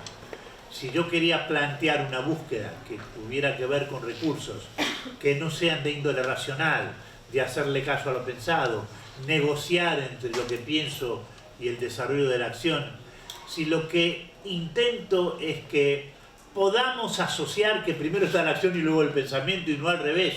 ¿Cómo? Sí, es lo que digo. Primero la acción y luego el pensamiento y no al revés. Si ese punto de partida lo asociamos a una ruptura del cuerpo, es más posible que aparezca algo que tenga que ver con creer cuando empezamos a trabajar que hay algo que inicia el pensamiento, y inicia la acción y luego le ponemos a eso reflexión o pensamiento. Eso rompe un poco el esquema de lo que antes decíamos, todo alrededor de la mesa, sacamos conclusiones y luego negociamos para poder hacer eso que estamos pensando. Bueno, como decía antes, esto me ha llevado a tener montones de problemas con una realidad teatral que no le gusta nada que yo diga esto, y que el valor que yo le doy al cuerpo como desciframiento es un valor muy singular y que se aprecia, se obtiene, se ve cuando uno se pone a trabajar con una técnica que libera esa parte de uno que terminamos permitiendo utilizar y que habitualmente no utilizamos, ¿no? Habitualmente no utilizamos. Esto aparece o no aparece cuando uno empieza a descubrir a través del previo algo de lo que ocurre. Pero bueno, insisto, en repetir para no repetir está muy bien detallado cada parte del previo, ¿Por qué? Y para que se hacen van a poder sacar alguna conclusión al respecto, que ahora con este forzamiento de tener que explicar rápido se puede. Yo creo que ella quería preguntar. Sí, bueno, yo soy de Finlandia, pero bueno, hablo argentino y bueno, voy a tratar de hacerme entendida. ¿Eres de Finlandia? Sí, de Finlandia. Y bueno, quería volver a lo que decías de que, bueno, acá en España está todo dividido en gestual, textual, musical, porque a mí, yo llegué y no entendía y quería, o sea, no... Ah, qué suerte. Me interesa mucho saber cómo pensás vos sobre de que acá se divide tanto el cuerpo, los pensamientos, el texto, porque sí, bueno, es una pregunta muy abierta, pero me gustaría mucho escuchar cómo lo pensás vos. Sí, yo creo que esto es tan amplio, tan complejo desde el punto de vista de lo que podemos analizar, que da para un debate, ¿no? Yo creo que es un tema donde es evidente que yo creo que el cuerpo es un instrumento para conocer. Estamos hablando de algo, de un orden gnoseológico, un problema de conocimiento.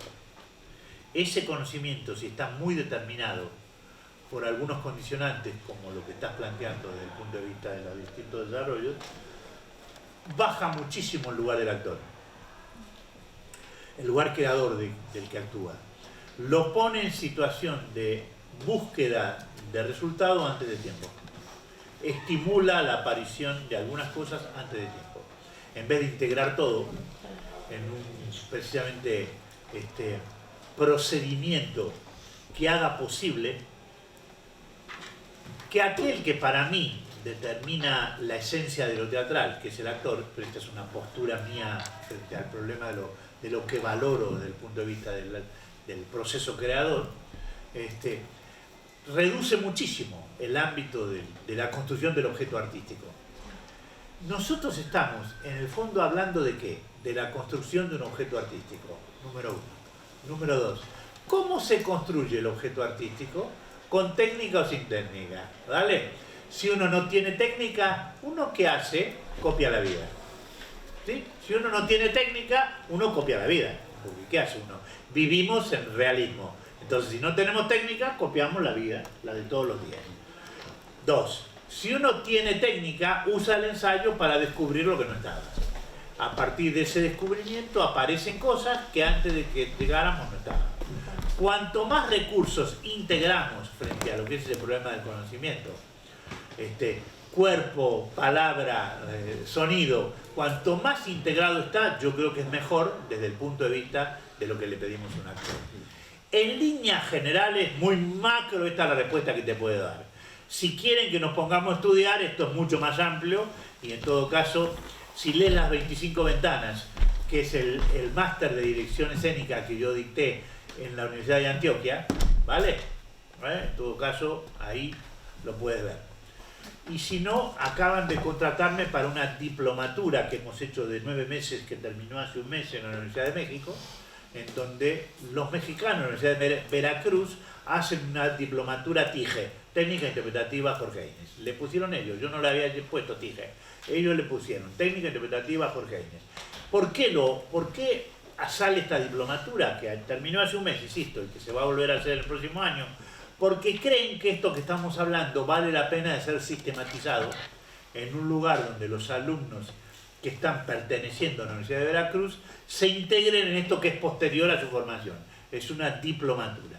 Bueno, son cosas donde yo trabajo sobre todo esto, estoy vivo con relación a todo esto, no sé cuánto tiempo más, pero estoy intentando jerarquizar la función gnoseológica del actor, darle un valor cada vez mayor a lo que significa conocer y no antes de tiempo dar por cerrado algo que hay que ir abriendo. En fin, son factores que en todo caso están en los libros y que ahora rápido no te puedo enunciar más que lo que he enunciado. ¿De acuerdo? Había una pregunta por ahí al fondo, una señora, un señor, no sé qué es. A ver, perro. Una persona con gafas. Creo que No, señor, Que no se lo carajo.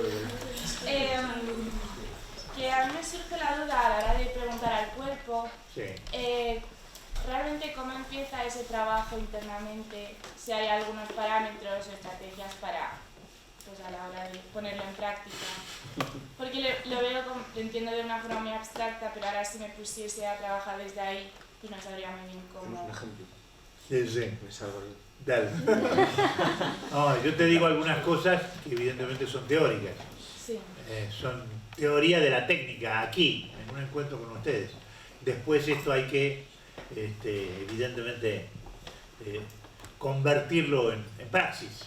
Y esa praxis tiene sus dificultades. A la primera vez no te sale de golpe y porque sí. Pero te puedo dar algunas reflexiones para que en todo caso algo de lo que aquí sacamos interfiera en el mejor de los sentidos, positivamente, tu reflexión, no negativamente. Primero, estamos tratando de trabajar preguntándonos por el material que somos y no sabemos qué somos. Primera cosa. Uno sabe que es algo, pero no sabe muy bien qué es, porque normalmente ese cuerpo está postergado en nombre de la palabra. Si uno empieza a preguntarse qué es lo que tiene, qué es lo que es, uno descubre que hay un material que uno habitualmente no utiliza, porque estamos más preocupados o por hacer gimnasia, que es la manera de poner el cuerpo en situación de trabajo habitual, o responder al criterio de lo verbal. En cambio, si empezás a preguntarte por aquello que eres y no sabes qué eres, el cuerpo empieza a funcionar de otra manera, porque hay un material que tenemos y no sabemos que tenemos, porque normalmente no lo utilizamos. Ahí empieza una pregunta alrededor de lo que es la praxis, como reveladora de esto, que en principio es lo primero que es necesario plantearse. Tú empiezas a darte cuenta que empiezan a pasar algunas cosas que de otra manera no pasan, porque no te has hecho esas preguntas en el marco de lo que sería una praxis reveladora, y si te lo haces, empiezan a surgir algunas cosas. ¿Qué interfiere para conseguir eso? ¿Qué interfiere para conseguir que tú descubras el material que somos, lo que tenemos? ¿Qué impide? El origen lingüístico. La idea textual de lo que hacemos. Eso interfiere. No te deja. No te permite. Por eso insistimos en que esa idea, en un primer momento, debe ser postergada en nombre de lo que el cuerpo genera. Si no, va a interferir. Si no, algo de lo que tú piensas te va a decir que tienes que hacerlo de esa manera. Y no te va a dejar hacerlo en relación a lo que el cuerpo es capaz de investigar. Segunda cosa en relación a los problemas de lo que te pasa a ti cuando el cuerpo empieza a averiguar algo que no sabía. Porque como aspecto que eso hace surgir, y no te cuesta mucho hacerlo surgir luego de que pescas algunos desarrollos prácticos en el marco de lo que es trabajar con tu cuerpo, porque si se incentiva y se crea en ti una disposición técnica y fácil, te va apareciendo, una disposición técnica y casi natural para producir acciones no descriptivas y no ilustrativas. Eso te abre a un camino de producción de acciones no ilustrativas y no descriptivas, acciones originales y sorprendentes. Eso pasa como consecuencia. Esos tres elementos que te acabo de designar se clarifican en un tiempo de trabajo, porque te empieza a pasar esto. Esto que yo te estoy contando son muchos años que vengo trabajando en una realidad de trabajo, y pasa. Y la gente empieza a descubrir que eso que creía que era imposible, generar acciones sorprendentes, no ilustrativas, no descriptivas, originales, tuyas, eso pasa. Y créeme que pasa, no es un milagro que pasa, no pasa, ocurre. Quiere decir, no somos propietarios de una verdad, ¿no? Hay mucha gente en muchos lugares del mundo que está trabajando orientaciones como esta, ¿no? Que es el teatro del este, que no casualmente es un teatro de oposición a muchas cosas, ha generado vehículos de desarrollo de conductas muy interesantes, que si uno ha visto a Lupa, uno ha visto a Cantor, uno ha visto a... ¿qué sé? Pero también en España tenemos la zaranda, ojo, ojo, perdón, me pongo de pie. En España tenemos la zaranda, ¿no? Ojo, ¿no? Que han generado desarrollos y búsquedas que son de ellos. No digo que sea el paradigma de los países que tienen una manera muy singular de entender el proceso creador. Esto quiere decir, ¿vale? Esto quiere decir. Más allá de mi aprecio y mi admiración por su trabajo, lo que aprecio muchísimo es su manera singular de plantearse el problema creador. Y entonces, cuanto más zarandas tengamos en España, yo voy a estar muy feliz de que así sea, que de aquí salgan montones de zarandas que tengan que ver con un proceso creador, que tenga que ver con gente que esté dispuesto a asumir esto y correr el riesgo de no saber a dónde vamos, pero ser capaz de investigar para ver a dónde vamos. Y bueno, matizando por mi experiencia, esto que habla Jorge es haciendo, pero desde esa conciencia que hablábamos antes. Claro. El ensayo es la repetición, claro. Es ensayar el trabajo después de clase, después del ensayo, ensayar después del ensayo y volver a hacer para que tu cuerpo vaya entendiendo, que tú vayas entendiendo físicamente ese lugar de creación sorprendente. Hay porque la verdad, pero ahora te digo, porque la palabra escrita se reviste, ¿no? De una verdad objetiva. La palabra escrita, ¿no? El fuerte, ¿no? Se reviste de una verdad objetiva tremenda que mientras que cuando uno interroga al cuerpo es inevitable que uno se contradiga. Cuando uno interroga al cuerpo es inevitable que se contradiga. Las contradicciones que aparecen en la interrogación al cuerpo son riquísimas porque van generando resultantes cada vez más ricas. En cambio la palabra es ¡guau! Es una verdad objetiva y encima el director te lo discute. ¿Cómo no entiendes que dice eso? No, déjame trabajar, todavía no sé, ¿no? A lo mejor lo voy a entender trabajando y a lo mejor el silencio que tú dices que tengo que hacer no lo hago y descubro en ese silencio otra cosa que yo insisto mucho y mucho más en el teatro de una palabra muy sonora, muy significativamente sólida. Hay que entender los espacios en blanco entre las palabras. Nada más.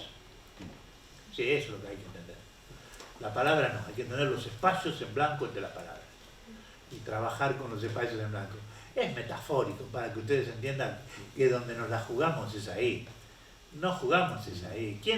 Es fácil entender la palabra escrita desde un lugar convencional. Lo que es difícil es entenderla la dinámica misma del ensayo. Perdón, alguien quería hacer una pregunta. Sí, una última pregunta, si os parece. Última pregunta y nos vamos. Vale. Yo quería preguntarle sobre el momento en el que un actor o una actriz tiene que darse como por satisfecho con el trabajo que ha hecho, porque una vez nos dijo Patiño que no se puede trabajar con la idea con la idea idílica de una escena o de una obra, sino que tú la vas trabajando y la encuentras, pero claro, ese proceso se ve paralizado por el estreno, pero yo creo que por parte del actor estaría eternamente embuclado, intentando descubrir cosas. Y entonces como que no hay tampoco el descanso, de repente te acuerdas de una cosa que hiciste en una muestra, pero lo podría haber hecho distinto y esto no salió, entonces como, ¿dónde está como esa paz de, vale, he hecho esto y me siento tranquila y creo que puedo ya dejarlo aparcado? Se busca la tranquilidad. El verdadero signo elocuente de un artista es la insatisfacción permanente. Hay que seguir buscando. Mirá, ustedes recuerdan la época de los Borgia en Europa. Asesinos, dictadores, mataron gente a diestra y siniestra, dictadores, todo lo malo que se puede decir fueron los Borgias. En esa época existió Miguel Ángel, Leonardo da Vinci y el Renacimiento, en el mismo lugar donde estaban los Borgias. Al mismo tiempo, en Suiza se inició una etapa que fue todo lo contrario desde el punto de vista social en relación a lo que fue la Italia de los Borgias. En Suiza, durante 300 años, crearon el reloj de cucú y el Rolex. Me interesan bastante menos. Es decir, que allí donde había un universo de mierda, hubo un renacimiento. Y hubo gente como ustedes capaces de crear. Les digo esto porque no me cuenten historias. Lo que pide el mercado es una cosa y la insatisfacción creadora de cada uno es otra. Y vamos a dar cuerda de todo lo que tiene que ver para ustedes. El momento que se enfrentan a cómo se realizan ustedes eso que en última instancia es la pregunta por el existir, ¿no? La pregunta por el sentido de la vida, la pregunta que tiene el arte allí donde en cada uno de ustedes reaparece o no en un momento de un ensayo. Más allá de lo que nos rodea, yo no digo que España se parezca a los Borgias, pero el mercado tiene sus limitaciones. Todo lo que nos piden es jodido, nos manipulan. La democracia, incluso como decía la Escuela de Frankfurt, esto lo dice Marcuse hace muchos años, la democracia tiene cosas ocultas muy manipuladoras. Suena, qué bien, democracia, pero debajo hay algo de lo que hay que hacer, ¿no? Algo de lo que tiene que hacer con el neoliberalismo, el mercado, la exigencia. Solo serás alguien que responde al fenómeno de tu tiempo si te realizas respecto a lo que tu tiempo te pide, y eso es dinero, prestigio, reconocimiento, fama, y hay que empezar a pensar de alguna otra manera, aunque si el reconocimiento mismo lo acepta, ¿no?